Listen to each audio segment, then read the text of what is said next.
Hey guys, আসসালামু আলাইকুম। Welcome back to my another video. আজকে সন্ধ্যার নাস্তায় ঝটপট বাচ্চাদের জন্য তৈরি করেছিলাম এই মজাদার নাস্তাটি। এটি তৈরি করতে আমার লেগেছে 2টি সেদ্ধ ডিম, 2টি সেদ্ধ আলু যেটা আমি গ্রেট করে নিয়েছি। এর মধ্যে দিয়ে দিয়েছি কাঁচামরিচ কুচি, ধনিয়া পাতা কুচি এবং পেঁয়াজ কুচি। এর মধ্যে এখন অ্যাড করে দিব কালো গোলমরিচের গুঁড়া। এর মধ্যে দিতে হবে চিলি ফ্লেক্স এবং পরিমাণ মতো লবণ। এখন এর মধ্যে অ্যাড করব হলুদের গুঁড়া, মরিচের গুঁড়া এবং সামান্য ভাজা জিরার গুঁড়া। এর মধ্যে দিয়ে দিয়েছি সামান্য একটু গরম মশলার গুঁড়া এবং সামান্য কাবাব মশলা। কাবাব মশলাটা দেওয়ার কারণে খুব সুন্দর একটি ফ্লেভার আসবে। 1 টেবিল চামচ ময়দা এবং 1 টেবিল চামচ কর্নফ্লাওয়ার দিয়ে দিয়েছি। এখন এর মধ্যে আমি অ্যাড করে দেব 4 টেবিল চামচ ব্রেড ক্রাম্বস। ব্রেড ক্রাম্বসটা দিলে খুবই ক্রিস্পি হবে আপনার নাস্তাটা।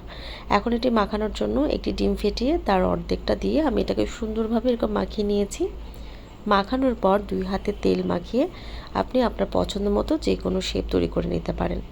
এখন ফেটানো ডিমের মধ্যে এই স্ন্যাক্সগুলোকে ডিপ করে দেন ব্রেড ক্রাম্বসের মধ্যে ডাবলভাবে কোট করতে হবে। ডাবল কোটিং করলে আপনার এই স্ন্যাক্সগুলো খুবই ক্রিস্পি হবে ভাজার পরে এবং ফেটে যাবে না।